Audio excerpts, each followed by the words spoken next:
Welcome, everybody, to a special edition of Rob Has a Podcast. My name is Grace Leeder, and I'm here with a delightful crew, a reunion of sorts, of friendships and old podcast panels.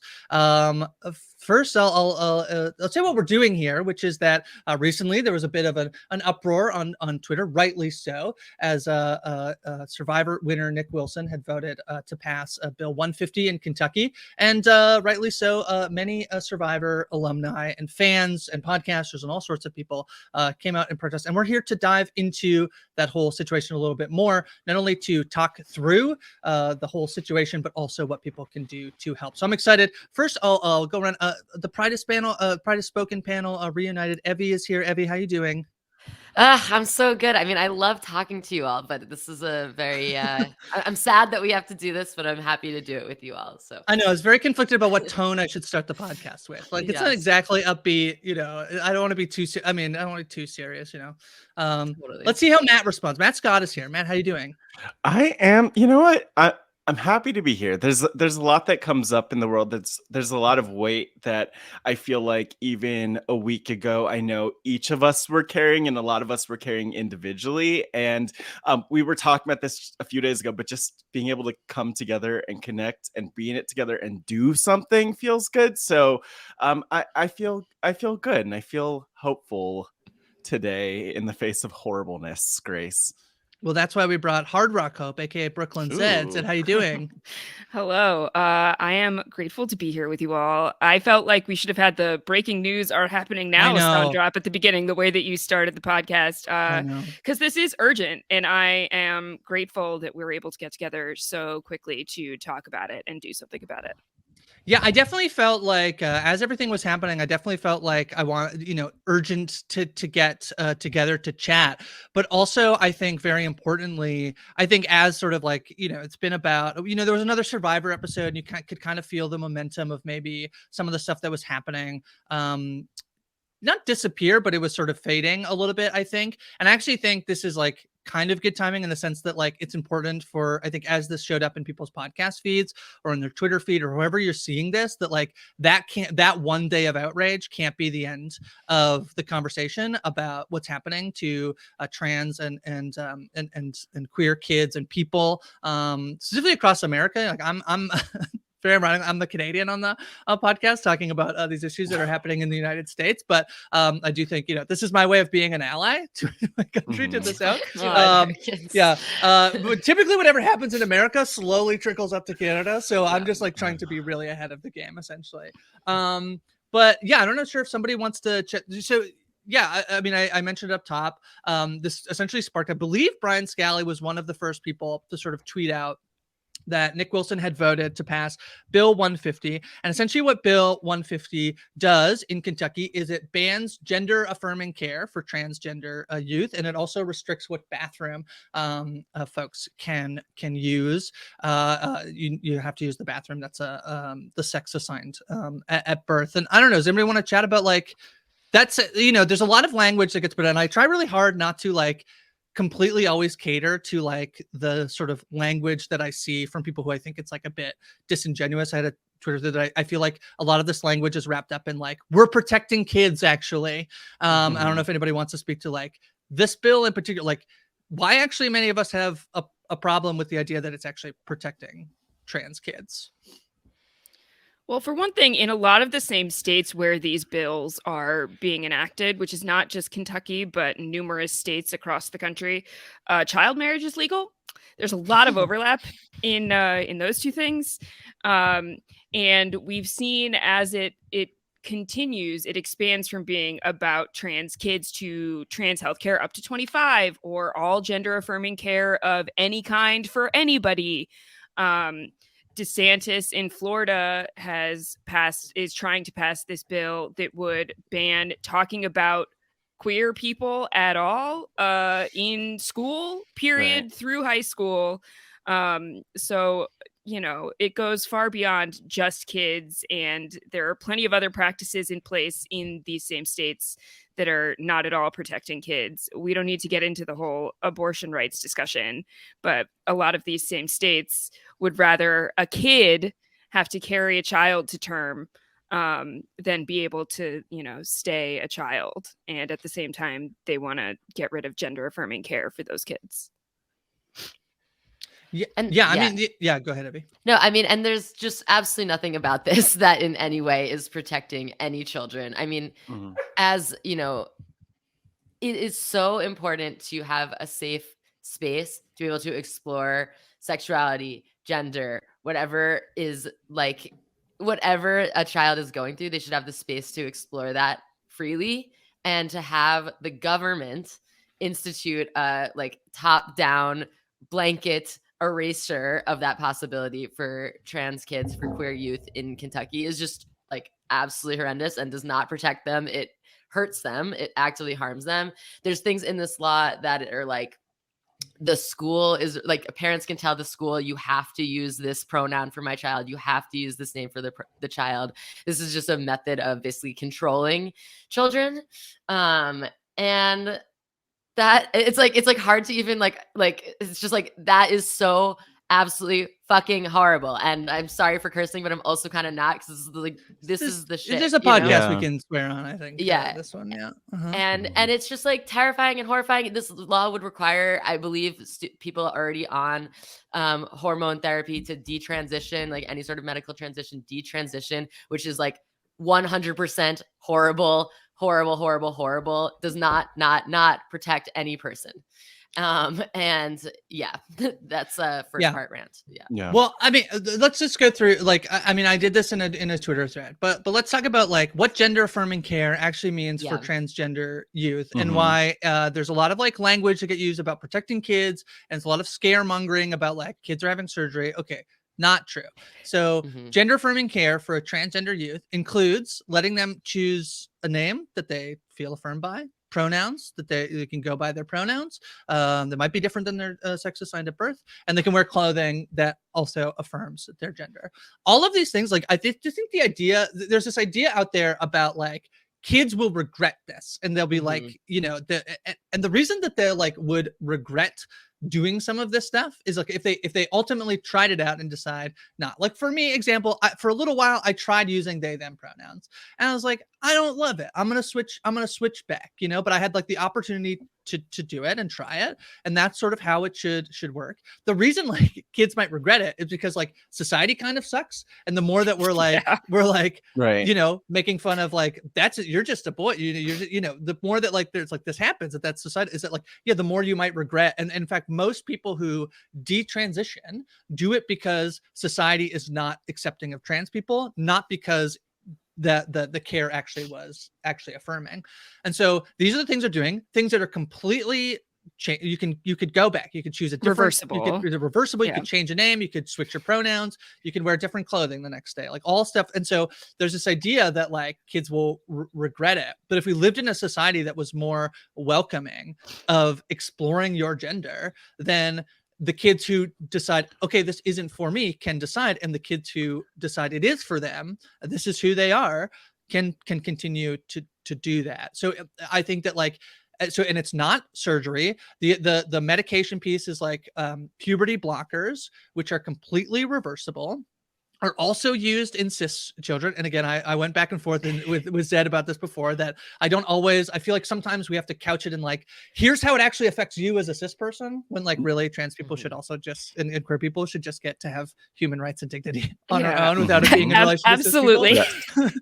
But if we're just gonna throw that, it also is used in cis the children. gender affirming care that exists for trans people of all ages was invented for gender affirming care for cis people whose presentation might not quite fit what they want it to, even if it aligns with the sex they were assigned at birth.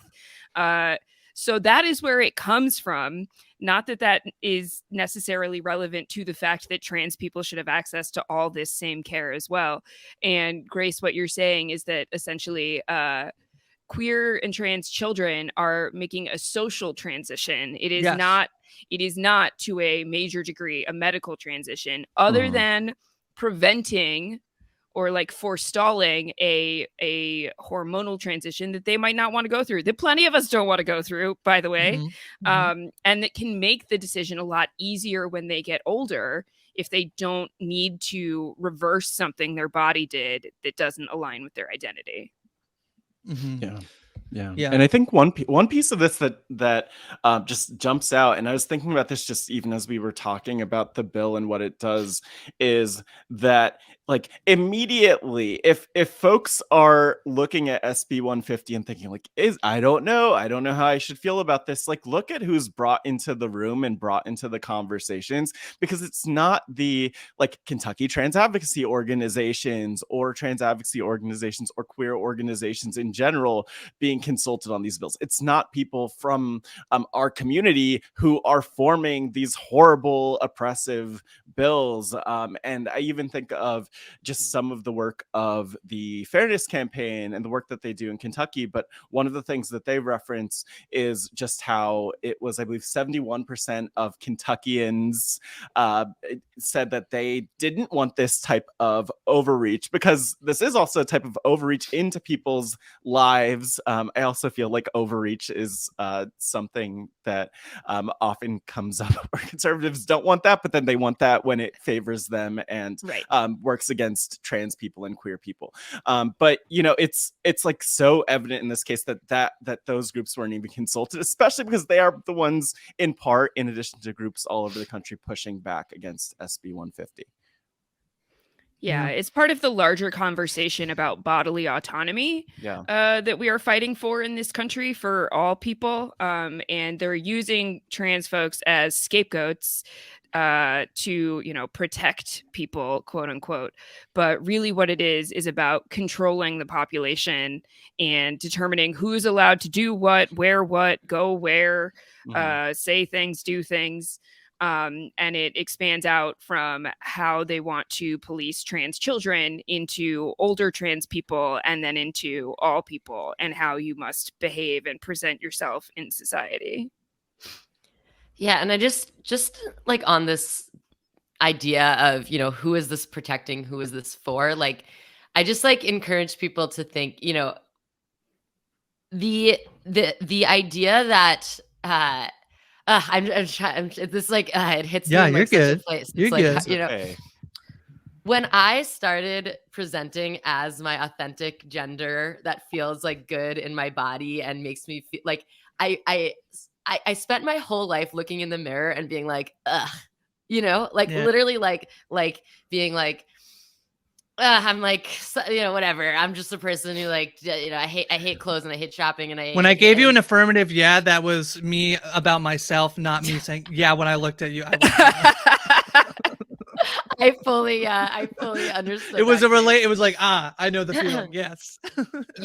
yes, I do understand. And that made me feel like worse about myself every single day, you know?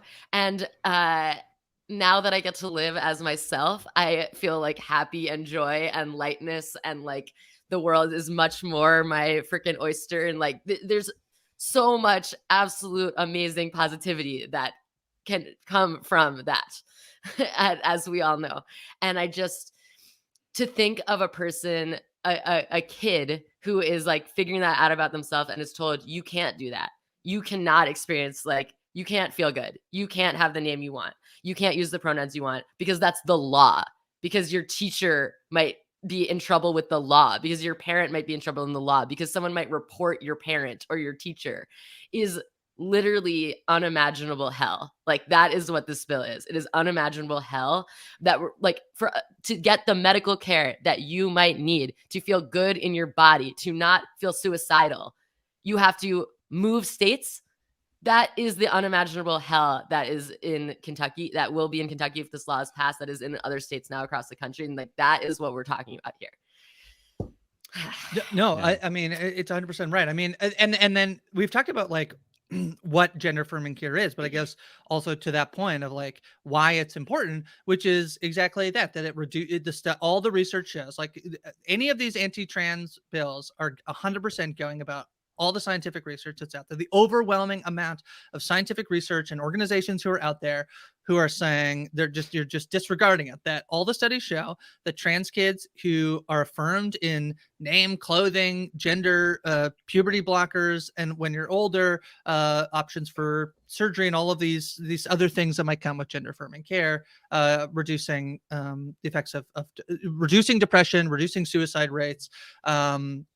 So yeah, I had the same thing, that it's just like, until, I remember the day that it was finally too much. I remember for me, it's like, and again, I talk about like, why do we not transition until whatever age? It's typically, at least where it's like in Canada, where it's like, totally legal to do and it's allowed to do. It's just completely societal that I have so much fear. I remember I always tell the story about when I came out to my mom as trans, my mom was like, immediately like, okay, but like, are you going to get fired from your job? Are you going to get kicked out of your house? Are you going to have someone to, and like, are you going to get kicked out of your house? Your mom asked you that question? Like, essentially, like, what if you have nowhere to live? Like, right? Like this, all the stuff that happens to trans people that can happen to trans people. And I'm very fortunate. I'm incredibly privileged. My work was great. My landlord is great. Like everything is fine here. It's good. My landlord is great. About gender. Asterisk. Huge asterisks.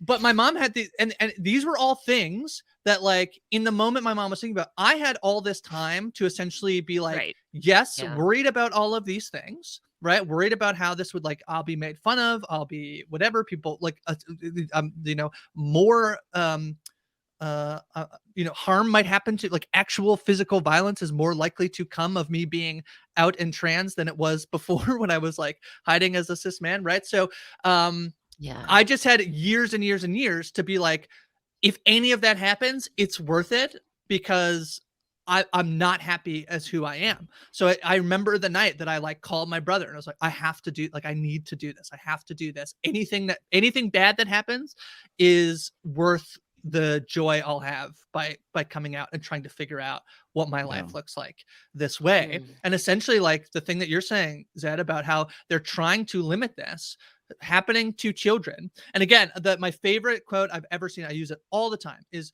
we don't want cis kids to be trans. We want trans kids to be trans adults. We want queer kids to be queer adults. That's what we want. If you are a cis kid who is thinking about their gender, and you end up being like, I'm cis, that's awesome. That's great. That's super cool.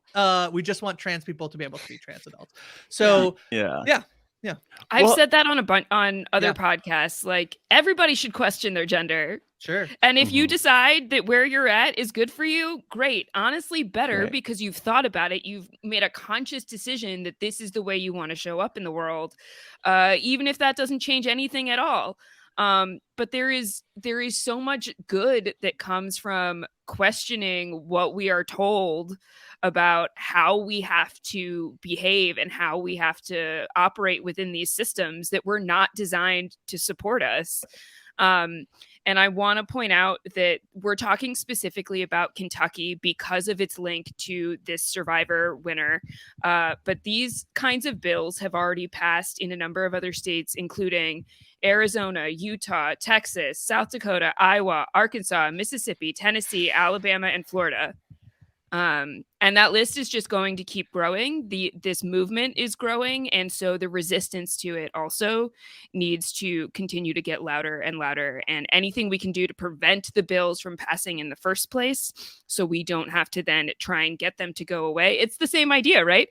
Before the change happens, that's right. Prevent it so that then we can go in the direction we want to go.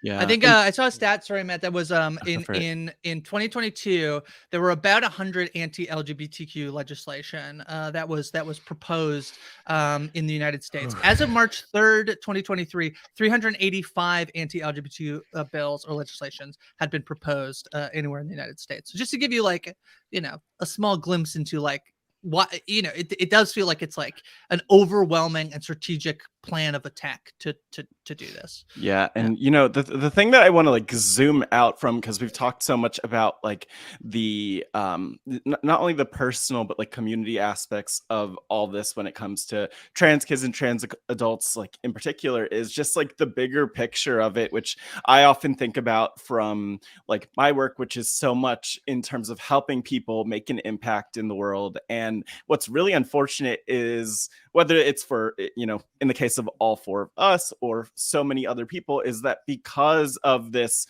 like unnecessary and unfounded opposition, like we have to put our energy toward just being or having trans people really being accepted as humans, or more broadly, like as we've done with the Pride Has Spoken, queer people being accepted as people, which is unfortunate because I kind of think of the idea of like Maslow's hierarchy of human needs, and we're sort of focused on like the safety and the security and the base needs because everyone keeps attacking those, when like if we're just able to focus on being our great amazing selves and putting our energy toward that, then it makes everyone better. It doesn't just make our lives better, but it makes our communities better. It allows us to be able to show up for everybody, not even in ways that just benefit queer communities, but like folks in general. And that's just one thing that's infuriating, is that it makes no damn sense that we have to like that we have to constantly like fight for this such a basic thing, when the benefit of like people just having acceptance and embracing and creating belonging for folks means a much better world where we could focus on the actual problems that are based in science and data and all the other things. Yeah, it's a great point. Yeah, I mean, I think it was today the World Athletics Council decided that Right. Trans women cannot compete. And the irony though is that like, and so this is to a point Zed is making about how we're starting with kids, but then that's like kind of the Trojan horse, which is that you can't be an adult who has transitioned, but also now states are making it illegal to transition as a child. So then like, the whole trans sports issue is this whole can of worms that we don't need to open, but essentially like they're It's essentially a manufactured problem that doesn't exist. 100%. Yeah, I know the World Athletic like makes this dilemma. It's like, well, how many trans women does this affect who are like competing? Yeah, zero actually, none, literally not a single one. No, so. there aren't any, and they've acknowledged that, and yet this is where they're putting their energy. Yeah, well, they want to keep it that way, right? Yeah. So there was I believe it was yesterday at the time of this recording, the Kentucky governor did veto Bill 150, but as I have learned in a wild bit of news, that doesn't really mean anything, because the same people who voted for the bill can override the veto. As I was saying to Evvie, I've never actually wanted a veto to use other than in Big Brother. So can't believe I'm like supporting a governor being able to veto a bill. But even if you heard some good news yesterday, that does not actually the end of the Kentucky bill. And I want to shout out DJ LeBeau Klein, great friend of the podcast, who informed me of that. He is a resident of Louisville, Kentucky. So I reached out to him for some on the ground information. And I said, oh, well, great that the governor vetoed the bill. And he said, yeah, but a simple majority can overturn that veto, which essentially makes a veto useless. Yeah, I've seen some of those in Big Brother. I've seen a useless veto in Big Brother. All right, and I think now what we'll chat about is how folks can support trans people, queer people moving forward. I think we have some ideas of how people could support folks. So I think that the first thing, I mean, a donation. Matt, there's a project, the Kentucky Fairness Project. If you want to chat a little bit about that. Kansas probably needs it too.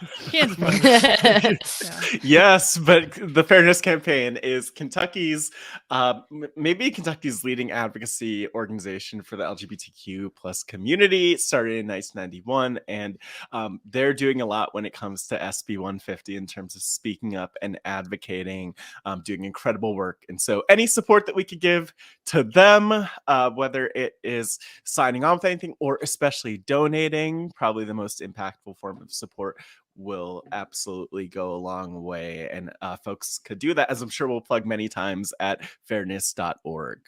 That's fairness.org. It looks like they have two. You can donate to the Fairness Campaign, which does legislative advocacy, and then there's also the Fairness Education Fund that does LGBTQ public education across Kentucky. And I believe contributors to the Fairness Campaign are not tax deductible, but the Education Fund is probably because of it's like fighting politics. I get so stupid. Whatever. But donate to the Kentucky Fairness Campaign. Would be great. Also, if you buy the Pride is Spoken t-shirt, if you are watching the podcast, you can see Matt's lovely shirt that he's wearing. And we'll donate all the proceeds from any of the sale of the shirts to the Fairness Campaign as well. But obviously, Zed, I mean, like some people are not do not have the financial means to donate, and that's totally fine. So what else could they do instead? Sure. If you want to educate yourself more, just so that you can help spread the word about what's going on in Kentucky and elsewhere, a couple of great Instagram accounts you can follow are at Queer News Daily, is how I am regularly learning about the laws that are passed in other states, because it is a lot to keep up with. It also happens to be now Trans Week of Visibility, and you can follow at trans_week on Instagram, which was started by Chase Strangio, a really incredible trans lawyer and advocate that will teach you a lot about what's going on in the trans community and how our rights are under attack all across the country. Additionally to that, if you would like to tweet out your own support of trans folks, that would be greatly appreciated, whether that is using our hashtag of trans kids are survivors. If you want to post a picture with those words, if you want to tweet out a video, all of those things would be great ways to help show your support beyond just the outrage that we all felt on the day that this went down. Yeah. And one more account I'll just add to the list. There's an account at the Transformation Project that also provides a lot of information. Yeah, we love a pun. We love a pun. It's queer and there's a pun, so we love it extra. And they always are providing updates on legislation that's happening and what action steps you can take. And so, yeah, following that account is a great way to keep informed on things as well. And just to bump up the tweeting your support and videos, all the non-monetary actions you can take as well, just like are extremely meaningful, I really believe, and amplify and show how many people really are on our side. And it just feels amazing and does raise visibility. And on that point, one person who I would love to see make a statement on this personally would be, I would love Jeff Probst to get in on the action and tweet his support. I know that the show has been so committed recently to casting more and more queer people. And, it would mean a lot to see him publicly say that he has our back and wants to make sure that queer players are safe on Survivor. And so I personally would love to see that as a former player. So, Jeff, come on. Yeah. We live in a world where it's like, you never know who needs to be educated, who needs to hear about these issues. And so using Nick Wilson platform, does. Oh, well, yeah, I know, actually. I do know who needs to be educated, actually. Corrected. If you want to share this pod directly with Nick, the first half.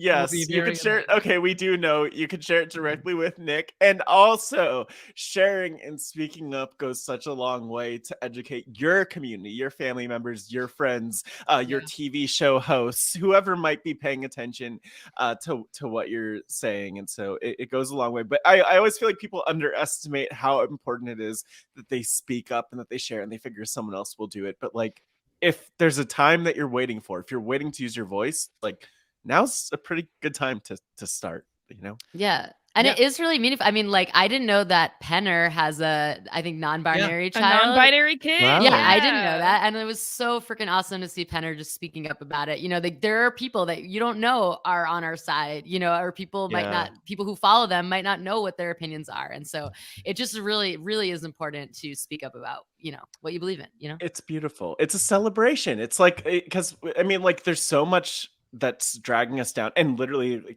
killing trans people, but it's like, how do we push back against that and show that the love and the support and the good people are actually like capable of doing something. Like we are, I do believe we are stronger than the freaking horrible people, including Nick Wilson. But let's show that.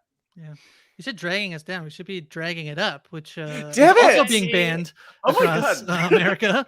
So All yeah. the puns. No, I think Ugh. for me, I think like in terms of like what people can do, for me, I think one of the big things that I said this earlier in the podcast, but I just don't want this to be like, that one day of outrage on Twitter and then this podcast get released and I'm sure there'll be more conversation, but like, if it just happens in spurts, like that's just not enough to have moments of outrage. And I do think like to the point of like educating your friends or family, like I do think like it, to be, we are a trans and queer people on this podcast who are like speaking up and using our voice. It's also like so friggin' tiring to keep to keep doing it. If you haven't noticed, like we took a break between the first half of the recording and the second half of the recording. We just need some time it's just, it can be a lot. And the more that obviously there's a time for, allies to let trans people and queer people like speak, but also there are times where like we do need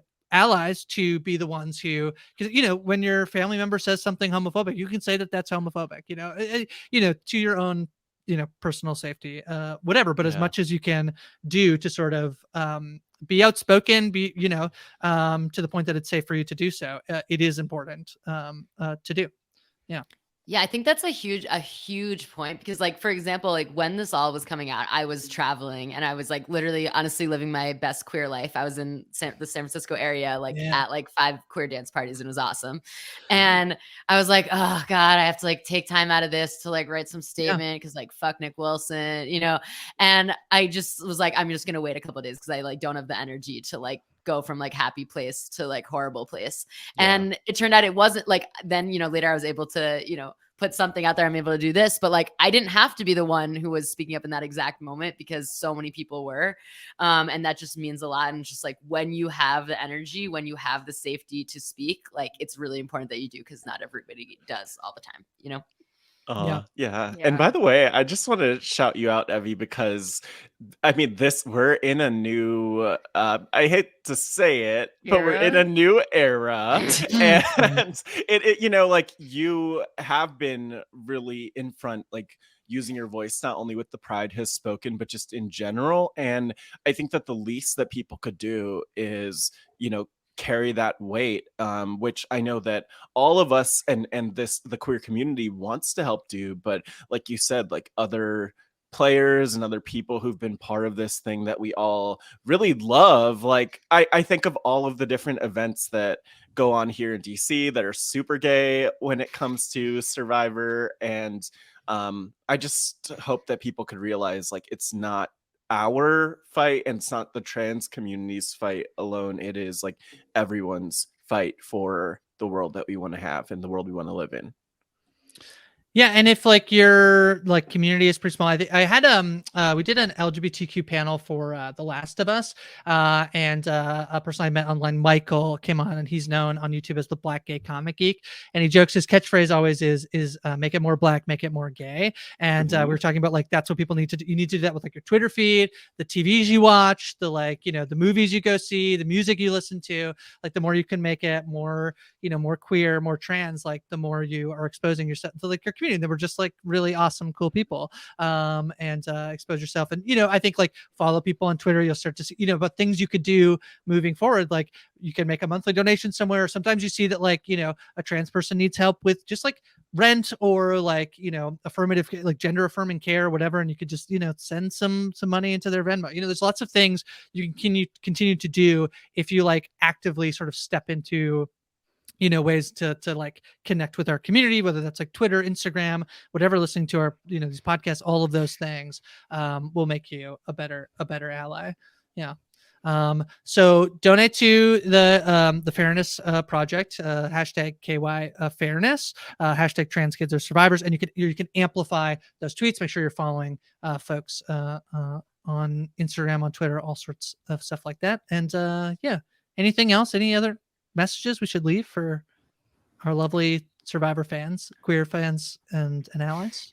Just that we love you. Yeah. Especially you queer folks out. It's a really hard time right now. Yeah. It's a really exhausting, like depressing time to be trying to exist as a queer person and as a trans person.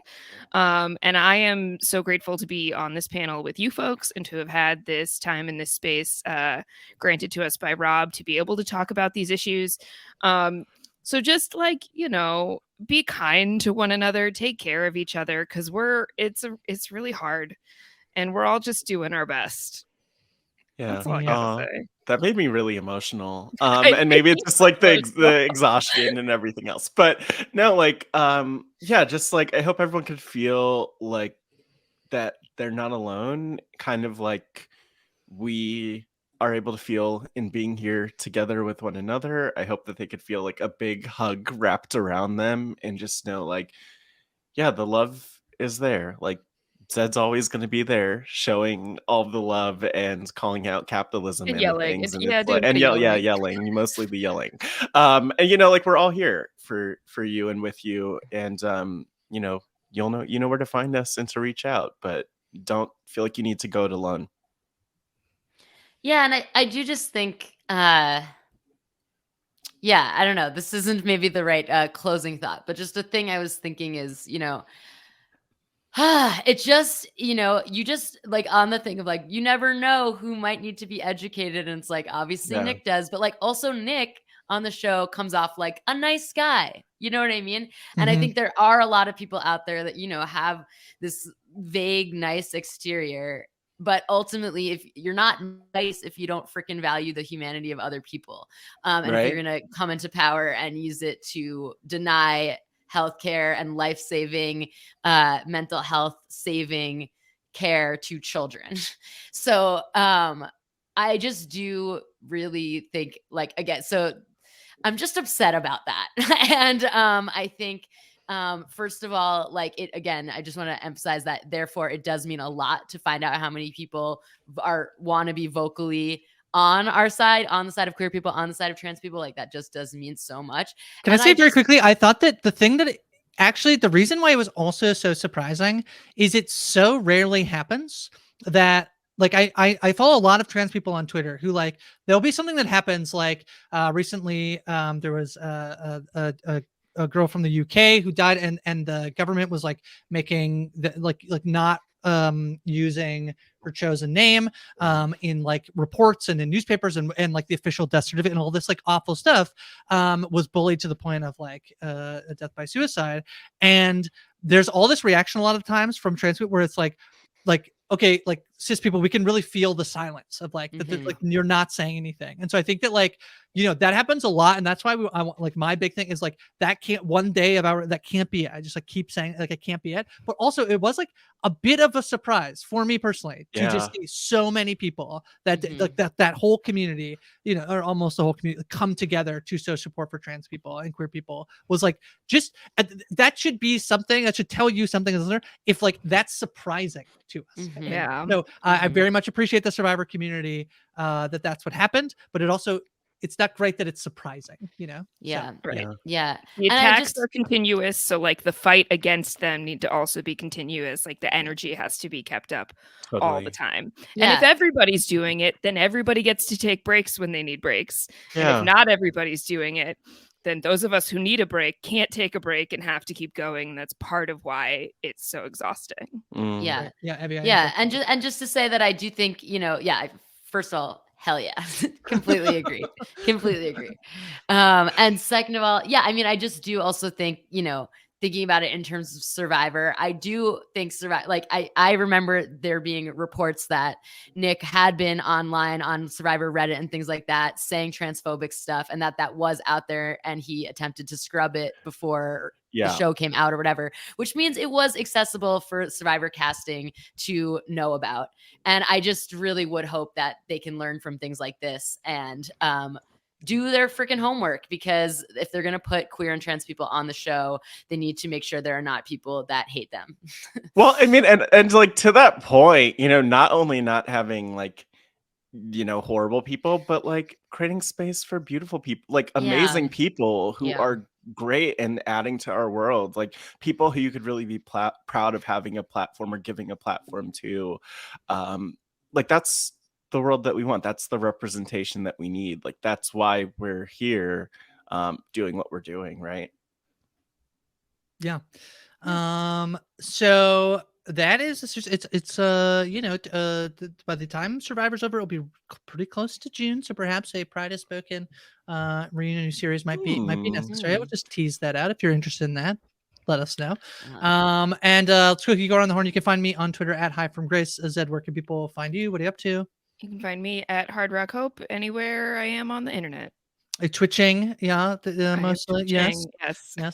Matt, what about you? Where can people find you? You could find me at Matt Scott GW on all platforms. That's GW as in gay world. That's amazing. Evvie, what about you? Yeah, you can find me on Instagram and Twitter at Evvie Jagoda, and yeah. I don't know. Okay, I was just gonna say, I think I'm gonna make all my cameos. The money from that is gonna go to this as well. Oh my gosh! Last minute addition to things you can do. And very last minute. Great. And if you tag me in your tweets about this, I'll also probably respond with nice stuff. So if you ever wanted to interact with me online or in any way, this could be it.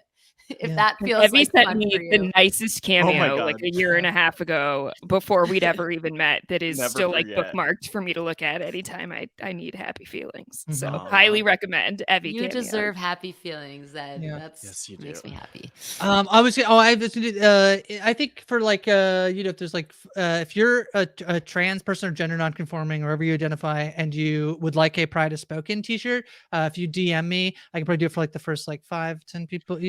And you know what, Grace? Like I will also great. do Me it too. It needs to be the different 5 to 10 people, but definitely for we'll get them t-shirts because they come in many great colors. Oh, yes. We're gonna get them the whole rainbow, Matt. No, just kidding. You get one for every. Yeah, at Hi From Grace. I can direct people to we'll get you a Pride Has Spoken shirt in the color of your choice. That's for if you're a trans or gender nonconforming person. If you're cis, buy your shirt yourself. Okay, huh? No, I'm just kidding. I don't want to end on that note.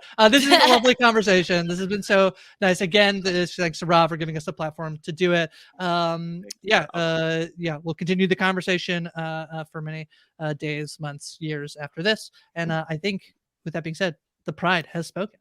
The Pride has spoken. The Pride has spoken. The Pride has spoken.